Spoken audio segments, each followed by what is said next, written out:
Okay, good evening. Welcome back to our series on Chinuch, on raising children. Tonight we're going to, I know I said that maybe we would continue with more Shabbos things, but I figured it would be a little more apropos, although I guess in hindsight we could have done it next week too, right? But be apropos to talk about issues related to Aveilus, and more specifically convenient for us tonight, going into Rosh Chodesh, starting Rosh Chodesh already, leading into the 9 days, and Bein HaMetzarim in general, and Tisha B'Av in particular as well.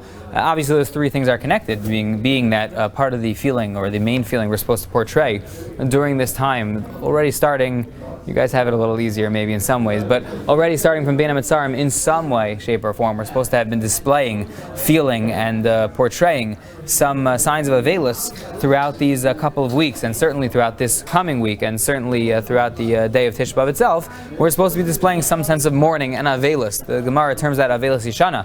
It's not a normal Aveilus of something which happened very recently. It's an Aveilus Yishana. It's an old Aveilus of thousands of years in the past, but it's an Aveilus nonetheless. It's a mourning that we're supposed to be commemorating, and being that that's the case, it behooves us to talk about in the context that we've been learning, to talk about the concept of Aveilus in Chinuch, of training our children in Aveilus. And if we get through the concept of training our children in Aveilus, it will lead us towards the idea of training our children for Tisha B'Av, for the 9 days, for Shua Shechalbo, for the whole Bein HaMetzarim, etc. So we are going to associate Tisha B'Av and Aveilus and start in that direction. So in order to understand whether a child is obligated to be mechunach, to be trained in when we're raising our children, to train them in the mitzvah of Chinuch, in Aveilus of Tisha B'Av, in Aveilus of Bein HaMetzarim, in Aveilus of the 9 days, etc. So the first thing you have to figure out is, in general, Aveilus, is there such a thing as Chinuch, correct?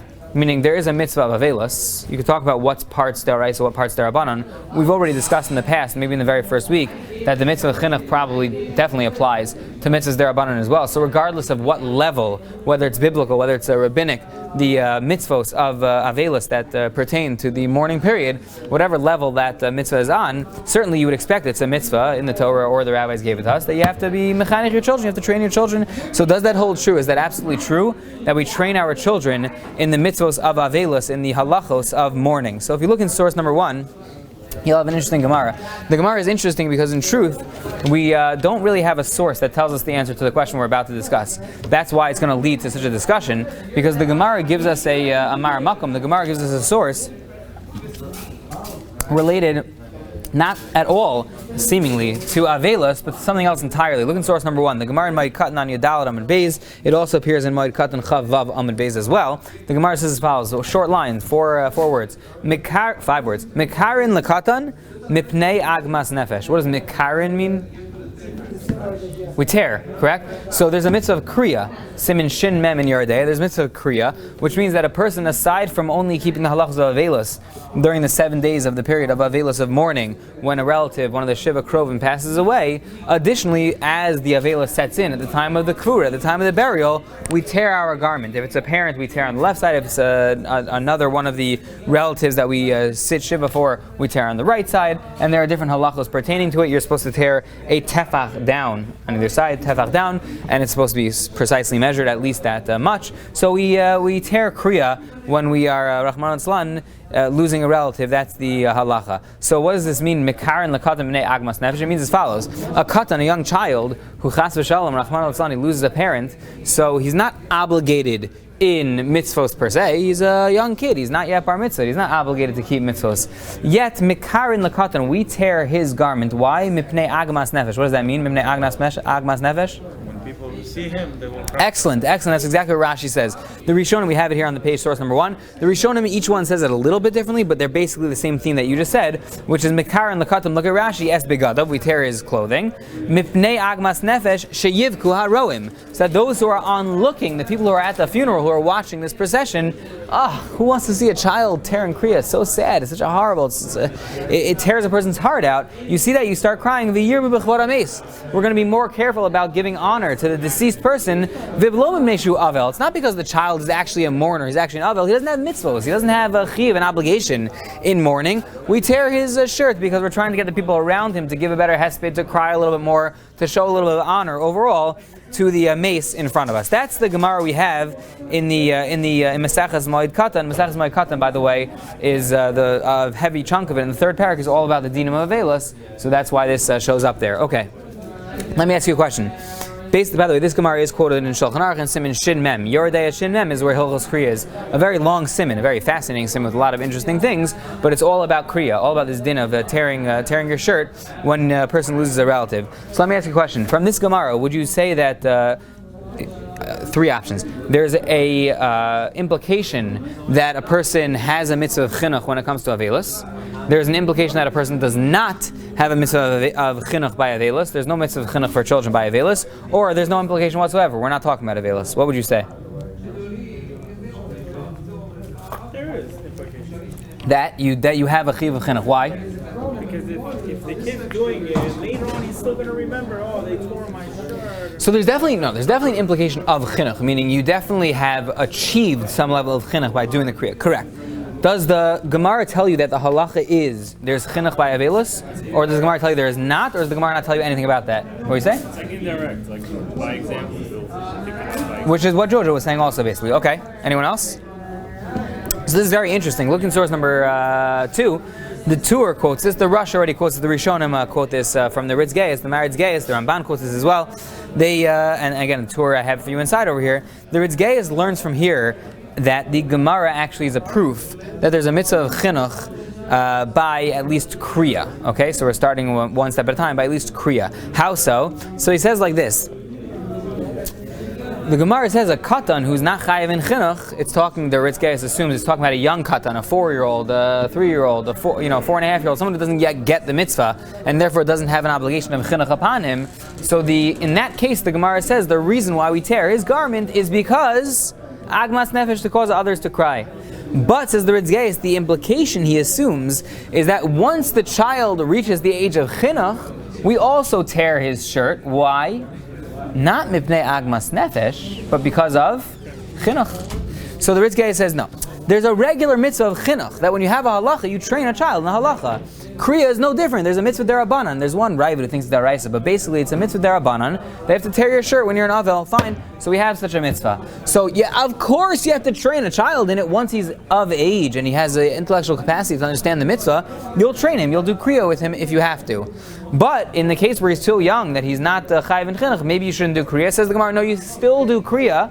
You still rend his garment even when he's younger than the age of chinuch. Why? Mipnei agmas nefesh. But avada pashut, obviously, if the kid is old enough for chinuch, you do the mitzvah of chinuch and tear his shirt. Make sense to everyone? Just a side point. What's the difference whether it's because of chinuch or agmas nefesh? It's the same kriya, right? I tear your shirt as a 4-year-old. I tear your shirt as a 6-year-old. What's the difference in the tear?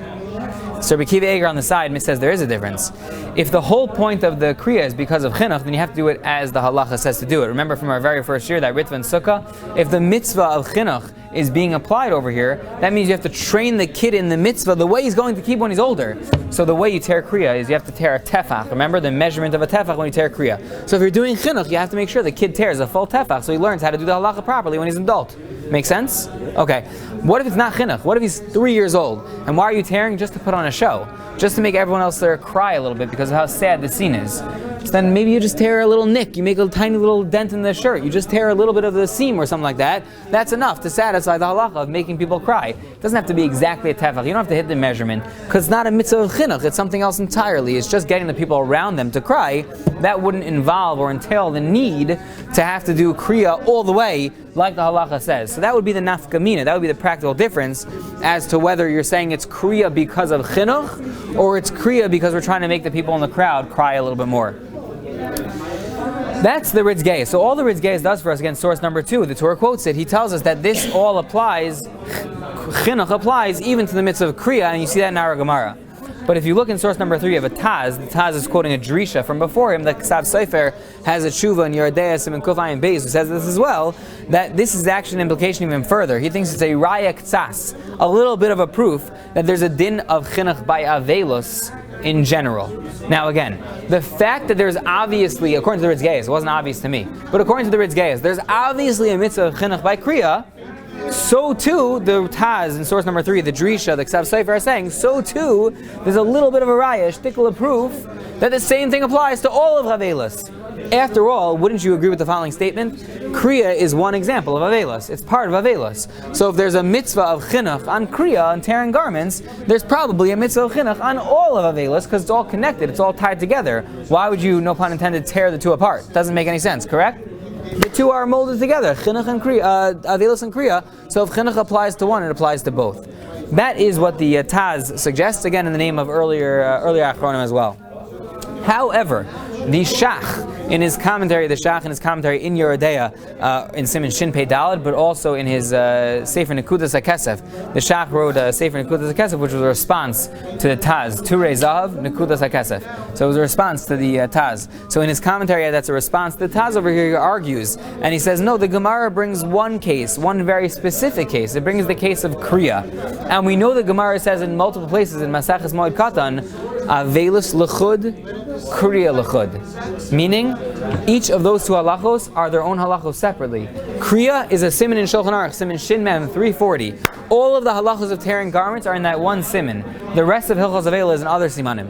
It's a separate halach entirely. When someone, Rachmana litzlan, passes away, when someone dies and he's a relative, there are two things that set in. The mitzvah of Kriya, during the Kvura at that moment, the Shas Achimam, when a person is most sad, they have to tear Kriya, that's one halacha. Separate halacha, you have to mourn this Avel has to mourn the mace, the deceased person, for 7 days. Kriya and Avelos, two separate things entirely. Says the Shach, the Gemara maybe has an implication that you have to keep the mitzvah of Chinuch when it comes to Kriya. You have to train a child in tearing his garment when he loses a relative. Fine, that I hear from the Gemara, I'll give you that. But it doesn't tell you anything about Avelos. It doesn't tell you anything about mourning in general. One area of halacha, Kriya, it tells you to do, but it doesn't tell you anything about mourning, that you have to do Avelos with a Chinuch at all. He brings a proof for this. This is very, very famous. It's on the source here? No. The Rosh in Siman Sadivav here in Moed Katan, he quotes his Rabbi, the Maharam Mirutenberg. So the Rosh quotes his Rabbi, the Maharam Mirutenberg, who says that if a child's parent died when the child was 12, let's say 12 and a bunch of days already, 12 and 366 days, 364 days, sorry, I want to go one down. So he's at the cusp of his bar mitzvah, and a relative dies, a parent dies, and then the kid turns bar mitzvah during shloshim, whatever like that, during shloshim. Does he keep Shiva for the rest of the time? Does he keep Shiva now as a gadol? He was a katan, he was a minor when the parent passed away. He became a gadol within the 30 days since the parent passed away. Does he now sit Shiva for the parent? So the Maharam Mirutenberg, does he Shiva or does he pick up where he's supposed to pick up in the process? Two possibilities, but we're asking about Shiva right now. Very good. Very, very good. But we're talking about Shiva for now. The post can talk about your case a little bit separately. So the Maharam Mirutenberg says, yeah, he was a katan when the parent passed away, but now he's a gadol, now he's an adult. And he's still in shloshim, which means if you found out during those 30 days that your relative passed away, you would sit Shiva right then and there. So he's got to sit Shiva and keep the rest of shloshim. That's the halacha on the kid. However, the Rosh disagrees with his Rebbe. The Rosh says that he feels a little bit uncomfortable. He mentions that his Rebbe already passed away. It's not nice to argue on his Rebbe after the Rebbe doesn't have a chance to defend himself. Ein me'shivin esa'ari, he says. The lion is dead, and then you taunt him, put up a fight with the lion while he's alive. So he felt a little bad, but he still argues on his Rebbe. And he says that he disagrees. He thinks Chinuch shouldn't apply at that point because the child was a child when it happened. He was not the Chai when it happened. He was Pater when the death occurred. So he remains exempt for the rest of his life. He doesn't change afterwards. Now the Shach points out, you could argue about what the halach is. The Maharam Mirutenberg says now he should keep Shiva. The Rosh says no, he should not. What do they both agree on though? During that week, when the kid is still a kid, he's not yet an adult, and the parent passed away, is there a mitzvah of chinuch on the kid? No. They both agree to that. Only if he becomes an adult, they'll argue maybe now he should have a mitzvah of Avelos. But is there a mitzvah of Avelos, of chinuch for Avelos when he's a kid? No. The only question is whether when he grows up to be an adult, is there a mitzvah of Avelos. But at that point, when he's a kid, there's absolutely no mitzvah of Avelos, there's no mitzvah of chinuch. That's what the Shach says, a clear proof, a clear raya that he's correct, that there's no mitzvah of chinuch on Avelos when a kid is a young kid, less than an adult, under 13 years old. He doesn't have any chiyuv chinuch on Avelos. Okay. Now it happens to be the Mordechai agrees with this, the Shalosh Tshuvos, the Rashba agrees with this, the Chachmas Adam agrees with this. Everyone, basically the Rov Minyan Ubinyan, assume that there's no mitzvah of chinuch when it comes to avelos. Look in source number 4, you have a tshuva from Rabbi Feinstein. Rabbi Feinstein comes out like this as well, and he says, even if you want to tell me it's a machlekes, you want to tell me that there are some poskim who say there is a mitzvah of chinuch, some poskim who say there aren't a mitzvah of chinuch, we have a rule, we have a klal by avelos, which is that whenever there's a machlekes, whenever there's a dispute in hilchos avelos, we always say halacha kedivrei hamekel. We always say that we go lakula, we go leniently when it comes to avelos. So even though in other areas of halacha we might go lechumra, stringently when we have machlokas, in the area of avelos, every time there's two opinions or a suffix, a doubt, we always go lakula, we always go leniently. So here there might be machlokas. There might be a dispute as to whether a katan should have a chiyuv of chinuch when it comes to avelos, but even if there's a dispute, we're going to be lenient about this at the end of the day. Make sense so far? So these poskim are all assuming, and like I said before, this is the majority opinion, that there is no mitzvah of chinuch when it comes to avelos. Why? Why would that be? Why would there not be a mitzvah of chinuch when it comes to avelos? Let me set up the question differently. Is there a mitzvah of chinuch by most mitzvos? Yes. Okay. Avelos is exceptional, meaning there's no mitzvah of chinuch by avelos. These poskim are telling us. Why would it be exceptional? Why is it different? Why isn't it like every other mitzvah?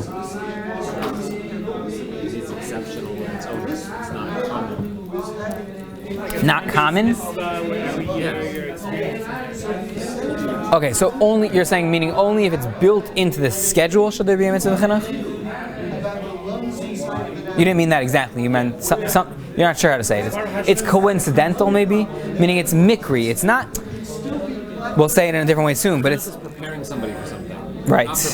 You're not preparing the person for something. The person is dead. Are they going to do the things of Avelut or not?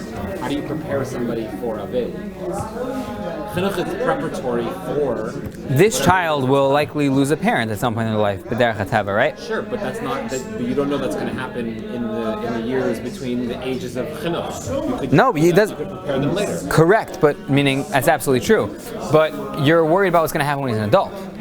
Meaning, if he's 12 years old and experiencing avelos now, and you're not mechanech him, you don't train him in it, so then when he's 25, Rahman al-San, and experiences avelos again, you didn't train him in it for when it happened later on in life. Right? We're training you now for the future. Long shot. In the event that his father is the one who dies, who's going to be the responsible? Say one more time. In the event that his father is the one who dies, who's the responsibility to teach him? Good question. So, meaning at this young age, let's say? So either his mother is, or someone else steps in, or... Right, so that depends on our first year, correct. Meaning, if you assume that mothers are obligated in the mitzvah chinuch, then she steps in as the one who's chayiv. That's correct. You could assume the case Rahman al-San lost a brother or something, so there's still a father to train him, right? They looked in like a time-based category type mitzvah. Interesting. What do you mean? So, like for instance, all the other chinuch items have like a level of time-based mitzvah where it applies to either applies to a guy or applies to a girl. You could say there's a specific, you could nail it to a specific time. Okay, good. So let's start from one interesting one. The Reb Harfinis, who I quote all the time here, so he has one opinion from the Achronim, a very interesting, creative opinion, where he says, what's the whole idea of avelos? Really, the whole idea of avelos, by the way, you should take this into the 9 days right now, the whole idea of avelos is really tshuva. It's really repentance. Because basically, when a person, Rahman Sallam, lives as a relative, the Gemara says, Echad mi bnei hachabura shemesu. If you have a group of people, a bunch of friends, some old buddies, and one of them passes away, so first of all, you mourn that friend, but also you start to look at each other and you say, hey, this could have been any of us, right? I mean, we have a group of high school friends, we get together every year, and we come back one year, and one of them is dead. So we look at each other and we say, it could be us, any moment. If anyone in your vicinity passes away, you should be worried that you're potentially next, Rahman al-Islan. So Avelis is really that concept. Avelis says, my relative passed away. My relative was, of course, my group, my close-knit chevra. They passed away, I have to repent myself. I have to do tshuva myself to better my life myself. Tshuva is not so relevant for a kid. The kid doesn't have averos, he doesn't have mitzvos, he hasn't really done much that demands tshuva, and so maybe the whole concept of avelos, of mourning, doesn't apply to a child on that level. A very interesting, creative suggestion. I could hear you arguing with that, but a very interesting suggestion nonetheless.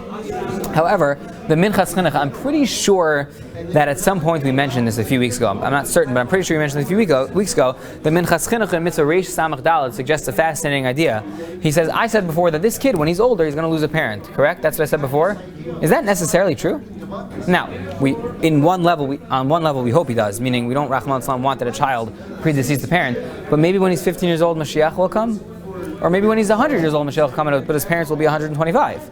Meaning, it's possible to draw up a permutation, a situation where this kid is still alive and never experiences Avelus. Tons of things that we might never experience that we still.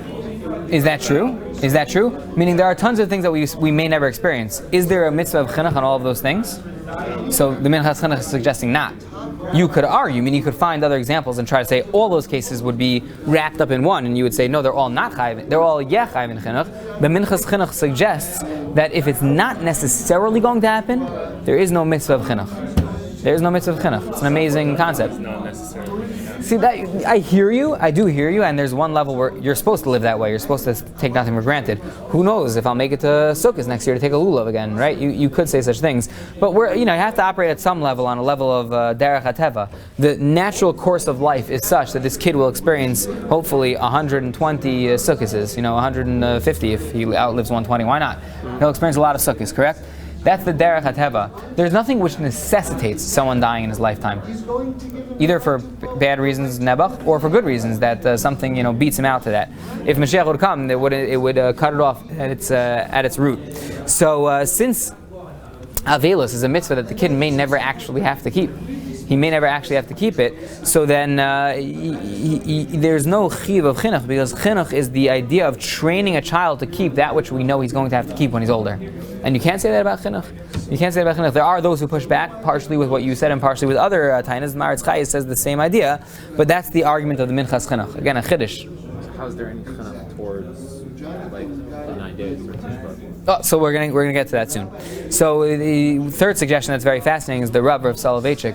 They quoted in the Sefer Shiur HaRav. He explained this a little bit differently. He said that the whole idea, and he proves this in other places with a longer proofs and interesting points that we have to get to separately. We can't really get to all of them now.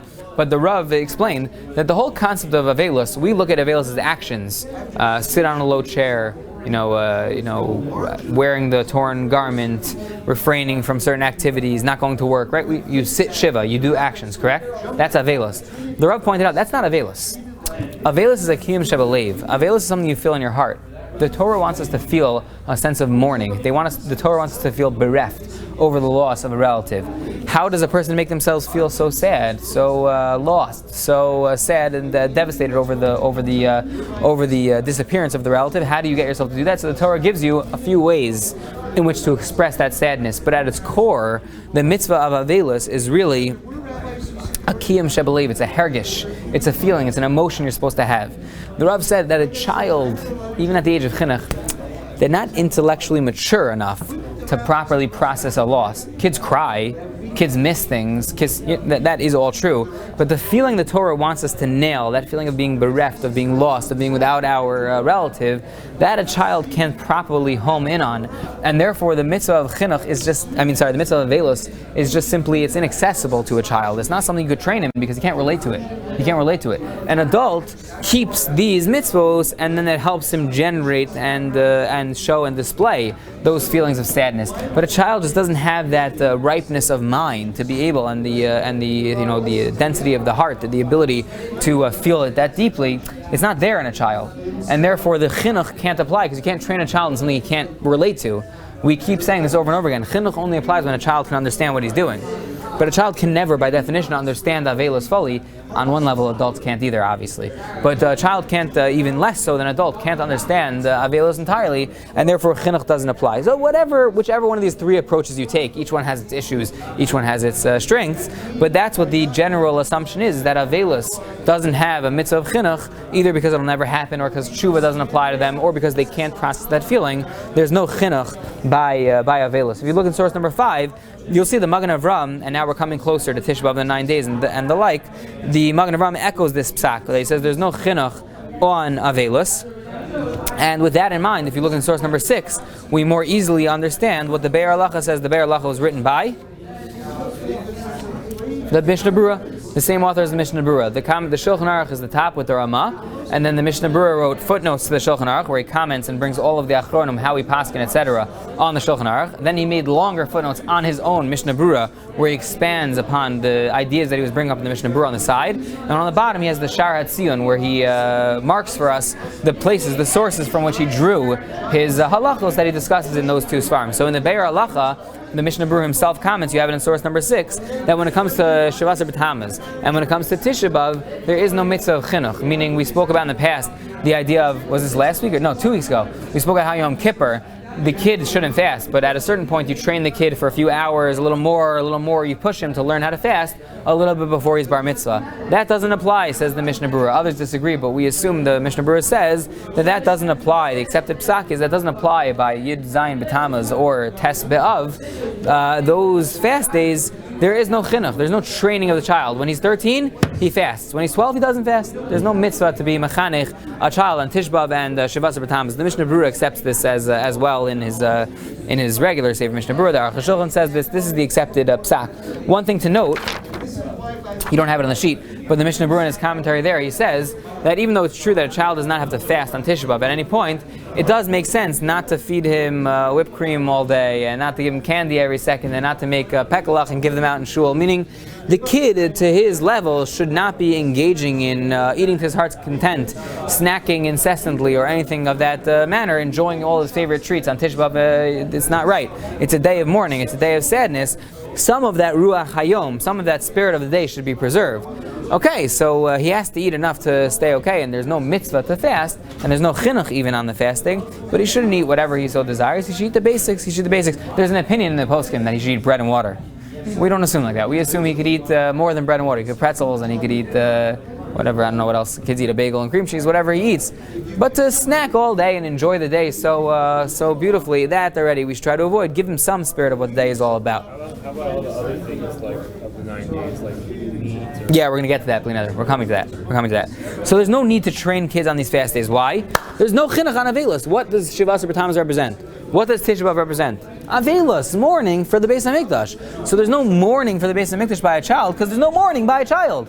There's nothing to mourn. He doesn't have a mitzvah of chinuch when it comes to Avelos, and that applies to Tisha B'Av and Shavasar B'Tammuz as well. It's an easy, open-shut case, according to everything we discussed until now, that he shouldn't have to have such a mitzvah of chinuch by Shavasar B'Tammuz and Tisha B'Av. Now, that's all understood, but it's a problem. If you look in source number 7, now we're on the second page of the sheet, the second side of the sheet,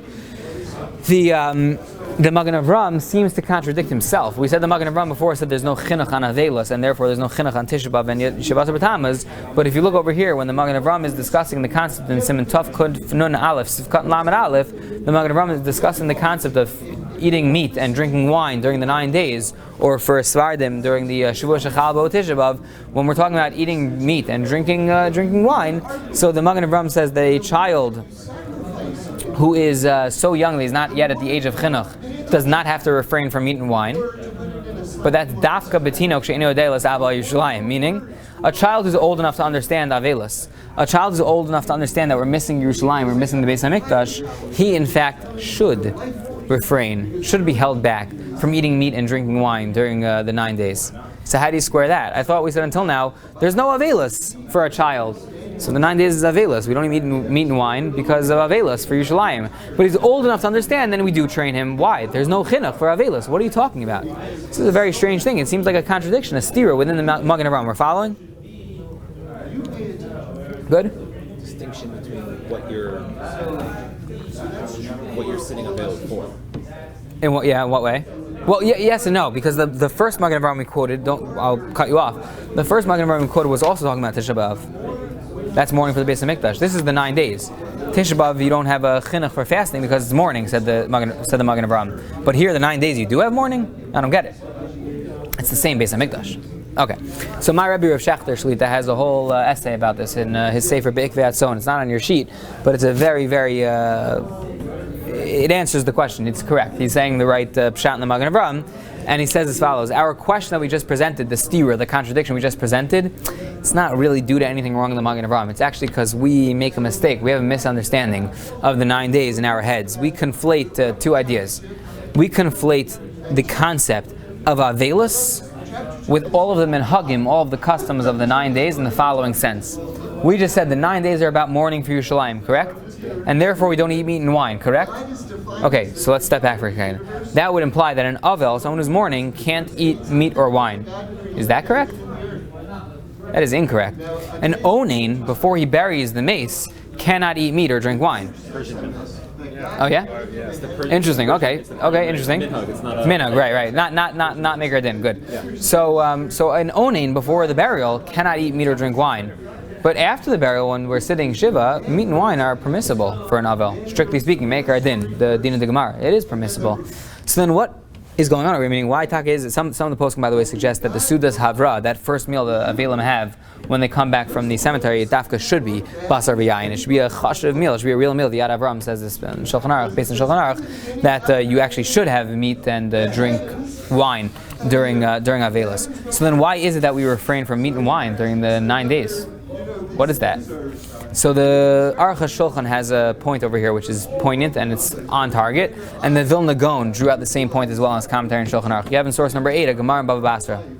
The Gemara says, "Kishacharav beis habayis hashniya." When the second Beis Hamikdash was destroyed, Rabu Prushim b'Yisrael. So I'm using the word ascetics, let's say, not separatists. Ascetics, meaning people who are refraining from partaking in certain luxuries, abounded in Klal Yisrael. There were a lot of people who refrained from certain luxuries. Shelo lechol basar v'shelo l'shos yayin. People said, "The Beis Hamikdash is gone. I'm done with meat. I'm done with wine." So Rabbi Yeshua came along and he said, "What are you doing? Why are you not eating meat? Why are you not drinking wine?" So they said, second line, "Nochal basar shemimenu makriven al gabi mizbeach v'achshav batel." We brought basar, we brought meat on the mizbeach a few days ago, and now we don't have a Beis Hamikdash. You want me to eat meat when I can't bring meat on the Beis Hamikdash, on the mizbeach? Side note, that would not include chicken, correct? So that's a minhag, that's a later minhag not to eat chicken, but it wouldn't fall into this category strictly speaking. V'achshav batel, there's no Beis Hamikdash. I'm going to eat meat. So nishta yayin, I'm going to drink wine. We have nisach hayayin, we pour the wine libations, and now we can't do that. I'm going to eat wine. I'm going to drink wine in my house. I'm going to celebrate by drinking wine when I can't bring in the Beis Hamikdash. What is that? So Rabbi Yeshua said back, I hear you. Imkain lechem lo nochal. Don't eat any bread. Why? Shekvar batlu menachos. We can't bring the menachos anymore. Matzah and bread, we can't bring those karbanos anymore, so you stop eating bread. So they said, fine, so we'll just eat peiros. After peiros, we'll just eat fruits. He said, whoa, peiros lo nochal shekvar batlu bikurim. There's no Beis Hamikdash, there's no bikurim, so don't eat fruits anymore either. He said, no, after peiros acherim, peiros which are exempt from bikurim. So Yeshua said, fine, you'll eat only other peiros. What about water? Mayim lo nishteh. Shekvar batal nisach hamayim. On Sukkot we do the water libations. We use water in the service in the Beis Hamikdash, and you can't do that anymore. So stop drinking water. See how long that lasts. Shasku. They were all quiet. They were silenced. They didn't know what to do. So Yeshua said to them like this: "You're absolutely right. We need some memory. We need something to tie us, to tether us to the memory of the Beis Hamikdash, to mourn the Beis Hamikdash for the rest of time. But it has to be something which everyone can keep. It's not possible to refrain from all of the luxuries that took place in times of Beis Hamikdash because we missed the Beis Hamikdash. It's not a possible way of living. We wouldn't be able to drink water. We would die. So it can't be that. Rather, it's got to be something smaller, something that's maintainable, that the whole tzibur can keep. And he suggests that we keep an amma by amma in our house unfinished, and when we have a meal, we have a little bit of dessert left out. And women, when they get all dressed up, they should leave off a piece of jewelry. I mean, we have certain zecher l'churban that we remember the Beis Hamikdash, the destruction of the Beis Hamikdash, but we don't go to the extreme where we can't drink water, can't eat meat, can't drink wine. Good so far? So what you see over here is that what the Jews wanted to do is they wanted to cut meat and wine out of their diet entirely. And on one level, Rabbi Yeshua says, you're right. You have to mourn, and that makes sense. That's a way of mourning. However, it's impossible to not eat meat or drink wine, to not drink water, etc., etc. It's impossible to do that forever. It doesn't last. So don't do that. Do something else that'll retain the memory of the Beis Hamikdash. Says the Aruch HaShulchan, says the Vilna Gaon, the pshat and the minhag, listen closely now, the pshat and the minhag of not eating meat and drinking wine during the 9 days is not a velus. It's not mourning. It's actually trying to remember the Beis Hamikdash. I can't not eat meat all year. I wouldn't be able to last like that. I need the protein. It's something that's supposed to be enjoyed on some level. But for 9 days, just for 9 days, just for the Shua Shechalbo, just for a few days a year, it's not even 9 days, right? It's 8 days with Shabbos. Just for a few days a year, you can refrain from meat and refrain from wine. just for a few days a year, cut that out of your diet. Why? Not because you're a mourner. And Avel, technically speaking, is allowed to eat meat and drink wine. No, that's not why you're cutting it out of your diet. You're cutting it out of your diet because what the Gemara in Rosh Hashanah says in Daf Lamed, Tzion, Yerushalayim, Tzion hu doresh ein la. There you go. Mechlal debai drisha. That there's a certain level of seeking, of yearning, of pining for Yerushalayim, for Tzion, for the Beis HaMikdash that we're supposed to experience. All year round, there are ways in which we fit that into our schedule, our building, our lives, our jewelry, our meals, fine. But during these few days leading up to Tisha B'Av, the day when we're ultimately thinking the most about the Beis HaMikdash and the Churban, at those moments we can hold back from meat and wine. We can refrain a little bit. We can think to ourselves, how could I eat meat during this time of year? Without a Beis HaMikdash, there's no... how you doing? Good to see you again. Yeah. Without a Beis HaMikdash, I'm going to eat meat, I'm going to drink wine. I don't have a... Is it too late to join? No, it's never too late to join. That's the theme of tshuva in general. Yeah, it's never too late. Never too late. So I'm going to eat meat. I'm going to drink wine. I'm going to do these things during this time. I'm thinking about the Beis HaMikdash, the Mizbeach, the Karbanos, the Nisach HaYayin. I can't possibly eat meat and drink wine. So the refraining from eating meat and drinking wine during the 9 days, it's not a veilus. It's not mourning. It's actually Zecher L'Churban, Zecher L'Mikdash. It's actually trying to remind ourselves of what we had and what we lost. Says the Magen Avraham, now it all comes together. This is my Rabbi Rav Shechter talking. Says the Magen Avraham like this. There is no chinuch on avelus. Rachmana litzlan, a child loses a parent, loses a sibling. There's no mitzvah to train him how to keep the laws of avelus. Why? Because it might not apply to him when he's older. Because he doesn't have to do tshuva during his youth. Because it's a feeling in the heart, as the Rav told us, that a child can't possibly be trained in because they can't function on that level intellectually. They can't really internalize that feeling. Whatever the reason might be, there is no mitzvah of chinuch on avelus. We don't train children in avelus. And because of that, we don't train them on Tisha B'Av to fast. Even a year before the bar mitzvah, they don't fast. They fast when they're an adult. When they're younger, there's no mitzvah to train someone on avelus because it's not a mitzvah that has any shaychus, any relevance to the concept of chinuch at all. Avelus is not related to chinuch. But refraining from meat and wine during the 9 days is not related to avelus. It's not about mourning. It's about remembering. It's about yearning. It's about trying to think about the Beis HaMikdash, process what's lost, and try to reach for it a little bit more. We refrain from the meat and the wine because we're remembering karbanos. We're remembering the Nisach HaYayin, and it hurts us so much that we refrain at least for a few days a year. We can't do it all year, but at least for a few days a year, we abstain from the meat and wine in order to commemorate that loss and process it a little bit more. That's what the Magen Avraham is assuming. That's a beautiful explanation to put everything together. That there's on the one hand no mitzvah of chinuch on avelus, but on the other hand there are certain things that are involved in bein hamatzarim that are not strictly speaking avelus, but are rather tzion needs a doresh. We need to be doresh. We need to reach out to Yerushalayim. We need to remember the Beis HaMikdash, and this is one process by which we do so. Just so we know, halachically speaking, so a child should be held back from eating meat and drinking wine during the 9 days. That is true. That we should hold him back. That should start at the age of chinuch, obviously, which is whatever age it might be, 5, 6, 7 years old. But the poskim assume that the minhag has become that even younger kids, we don't give them meat and wine during the 9 days. That being said, if a child is unhealthy and not really able to, I don't know, I'm making up a case, they're lactose intolerant and they can't handle other options, so to feed them chicken before meat is preferable, but even meat, if you have to, is obviously okay. A child is considered a chol she'ein bo sakana. He's a person we have to treat his health very carefully, very seriously, so we would feed them meat and I guess wine if that was healthy for them for some reason during the 9 days if we had to, but the starting point is that they should refrain from it, and that's for the reason that we explained just a few moments ago. The poskim also assume, this is in Shulchan Aruch in Taf Kuf Nun Aleph Sif Yud Dalid, source number 9, the Shulchan Aruch tells us that you don't give kids haircuts during this time either. Again, for Ashkenazim, that's all 3 weeks. For Sephardim, the amount of time they do it, we don't give haircuts to children either, because it's not, you have to figure out what's avelus and what's remembering the Beis HaMikdash, etc. But we do assume that the child should not have his hair cut during that time. Why is that? Source number 10, the Mishnah Berurah says either because of avelus, we knock that out because there's no such thing as avelus by a child, or because of agmas nefesh, the same way that we want to induce crying by a funeral by tearing the kid's shirt. So too during the 3 weeks for Ashkenazim, we want to make sure the community is feeling the tzaras, feeling the sadness, feeling the avelus, so we won't even cut a kid's hair. We'll leave the hair of the kid to grow long also to induce that feeling agmas nefesh by the kid and by everyone around him. In source number 11, the Aruch HaShulchan suggests another idea, which is also very, very beautiful. He says you can't cut the children's hair during the 3 weeks. Why? Because he says it's absolutely true that there's no such thing, ein avelos lakatan. There's no such thing as a minor, as a child, having a mitzvah, a chinuch, of Avelos whatsoever. Aval be'Avelos de Rabim, when you're talking about the public mourning of the Beis HaMikdash, a zichron l'chorban Beis Kachenu, when we're remembering the destruction of the Beis HaMikdash, roi l'chanech gam aktanim. That's a different type of chinuch. We have to be mechanech the children for that. V'lav mishum Avelos, not because of the Avelos of the Rabim, but rather the bezeh yesh chinuch liyiras Hashem. This is a training in Yiras Hashem. She'akatan sheyish'al al mazeh. When the katan says, "Why can't I get a haircut? Why can't I eat meat? Why can't I drink wine? Why can't I do the things? Why can't I listen to music during this time period? What's going on?" We will answer him Inyan Churban Beis HaMikdash. We'll explain to him what was, and we'll explain to him what we're missing, and we'll explain to him what we're hoping for. And in so doing, we're being mechanechim, not in avelos, not in mourning, but we're being mechanechim in priorities and values in life, things that he's missing in this world, that he doesn't know about, he's not familiar with because he never saw Beis HaMikdash. We're going to answer him and explain, here's what we had, here's what we lost, here's what we're gunning for. That's a chinuch, that's shaykh, even to a child, even though it's tied up in mourning, it's not at its core necessarily avelos, and therefore these things are things which we also keep the child from doing during this time period. We'll stop here in terms of the Hilchos Chinuch shir, but we're going to say a quick Dvar Torah on the Parsha, Mirz Hashem Bli Neder.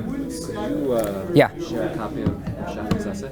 Bli Neder, can you remind me? Maybe later tonight or something. Yeah, Bli Neder. Do you own a Svar by any chance or no? Like, should I send a picture of the whole thing? Yeah, sure, Bli Neder. It's a great piece. It's a great piece. As a Sephardi, like, we always assume... Hey, we don't use labels here. We don't use labels here. You know? Well, no, the meat, like... Let me cut the... This is the idea